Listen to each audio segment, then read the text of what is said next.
Welcome to the year 1325. The good news? You're alive. The bad news? So are the fleas. You awaken to the cacophony of snoring and snuffling. You're in a one-room wooden hut. Not a house, not a cabin, but a hovel slapped together with timber, mud, and prayer.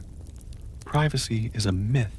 You share this space with your spouse, your 4 children, a goat named Magda, 2 chickens that roost wherever they please, and an army of fleas that pay no rent.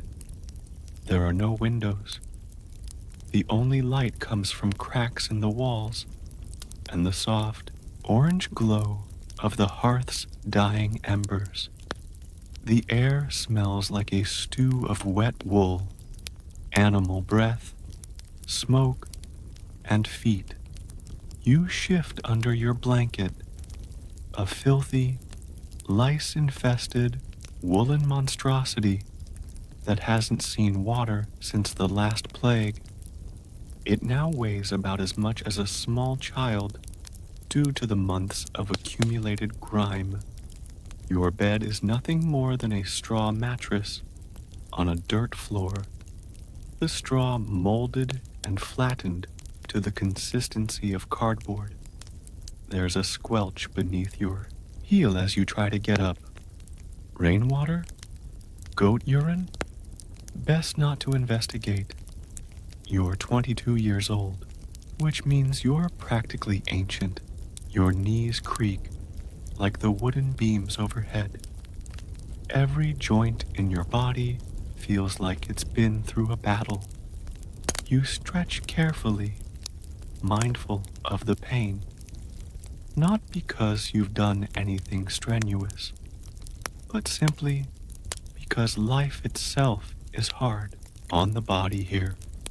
There's no snooze button, just the bell of the church, tolling in the distance, signaling it's time to begin the daily ritual of survival.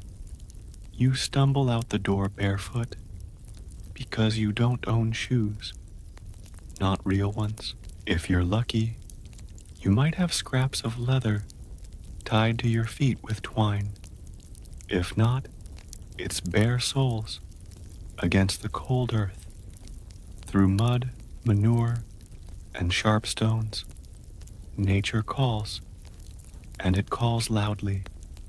There's no bathroom, no toilet paper, no dignity.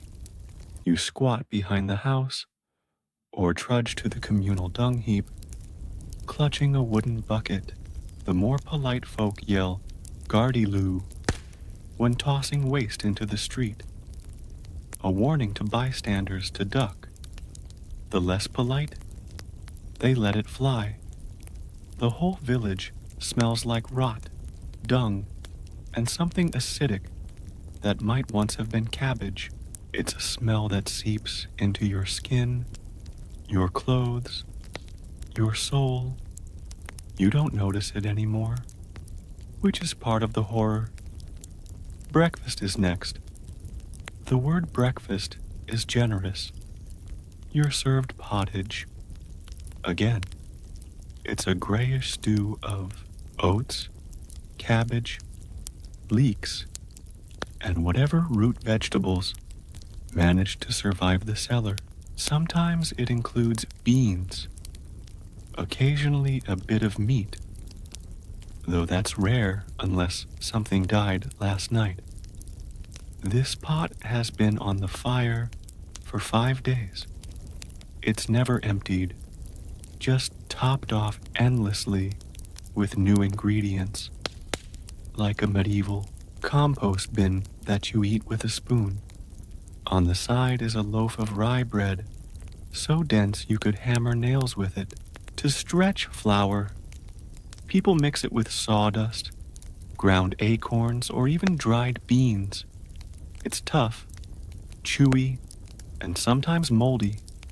You eat it anyway. And to wash it down? Beer.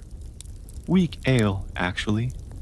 A cloudy, warm, mildly alcoholic brew. Everyone drinks, including the children. The water isn't safe. Wells are often contaminated with feces, dead animals, or worse. Beer is your lifeline. Coffee, tea, juice, science fiction. Time to dress. If you're lucky, you own 2 tunics. One for working, one for Sundays. The work tunic is made of rough wool that scratches constantly.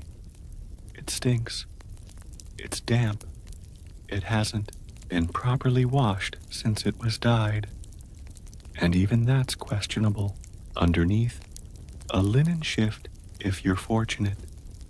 No underwear. That's for nobility. You fasten your tunic with a leather belt and grab your hood or coif, a fabric hat that protects your head from lice and sunburn. You will wear this outfit every day until it rots off your body. Laundry day is once a season, if that. Washing involves hauling gallons of water from the stream, boiling it in a massive cauldron over fire, scrubbing with lye or ashes, and drying everything on hedgerows for days. Most people don't bother. Your clothes smell like compost and smoke. You smell worse. Hygiene is more of a rumor than a practice. Bathing is rare. Public bathhouses exist in towns, but they're expensive and carry a reputation for being houses of ill repute. Soap exists, but it's pricey and reserved for the wealthy. Your hair is oily, tangled, and infested. Lice and fleas are part of life. You try to pick them out at night by candlelight. There's no shampoo, no deodorant. Toothbrushes don't exist yet. You might chew on a twig or rinse with wine or vinegar, but your teeth are rotting anyway. Most people lose their teeth by their 30s. Halitosis is the default. Now, it's time to work. If you're a man, you head to the fields. Agriculture is your life. You plow, plant, weed, harvest, or repair tools. Depending on the season, you work from sunrise to sunset, with a single break for your midday meal. Lunch is usually more pottage, sometimes cheese, meat if it's a feast day, but usually it's more bread and ale. Your tools are primitive: wooden plows, iron-tipped hoes, sickles, and your own 2 hands. If you're a woman, your work never ends. You tend the children, and there are many, because childbirth is constant and contraception is sinful. You feed the animals. You milk the goat. You churn butter. You grind grain with a heavy quernstone.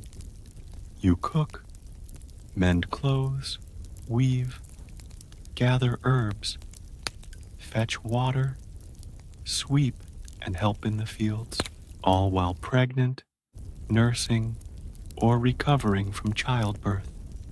Childbed fever is common. Many women don't survive it, but life moves on. Children start helping by the age of 6. They tend chickens, gather firewood, and learn the rhythm of toil. School? That's for the sons of nobles or priests. Most peasants are illiterate. If you know your prayers and a handful of saints' days, you're considered well educated. The seasons govern your life. Spring brings planting. Summer, backbreaking weeding and irrigation. Autumn is harvest. the most important season of all. One bad harvest, and winter means hunger, maybe death. Winter brings cold, damp misery. You huddle by the hearth, pray the roof doesn't cave in, and live off whatever you've stored. Spoilage is common. You eat rats if you must. Your Lord owns everything, the land, the animals, even you. You pay taxes in grain, eggs, or labor. You owe him several days a month of unpaid work on his land. You must ask permission to marry, to hunt, to leave the village. If you displease him, punishment ranges from a beating to execution. There is no appeal. Even religion is taxing. Tithes must be paid to the church. 10% of everything. You're expected at Mass, even if you don't understand the Latin chants. You're terrified of hell, purgatory, and demons, all of which seem more real than the possibility of retirement. Your local priest is the only person who can read. He tells you what God wants, and you believe him, because what choice do you have? You're often hungry. Malnutrition is rampant. Your body is wiry and sun-darkened. Disease is constant. Tuberculosis, dysentery, ergot poisoning from moldy bread. Even a splinter can become a deadly infection. Doctors are rare, expensive, and ineffective. Most medicine involves herbs, leeches, or prayers, sometimes all three. Your day ends when the sun dips below the horizon. Candles are precious. Most families burn animal fat in clay lamps. The smell is awful. You eat your final meal. More pottage, of course, and crawl into bed with your family. The fire burns low. Cold creeps in through every crack. Rats scurry overhead in the thatched roof. You pull your filthy blanket over your head and hope not to wake with the plague or a collapsed lung. If you're lucky, tonight the local lord won't demand more grain. The taxes won't increase. Raiders won't appear. Your child won't die of fever. The village won't burn. Your back won't give out. And maybe, just maybe, tomorrow will be better. But you doubt it, because this is 1325, a time when survival is a triumph, comfort is fantasy, and every day is a brutal reminder that being alive is no guarantee of living well.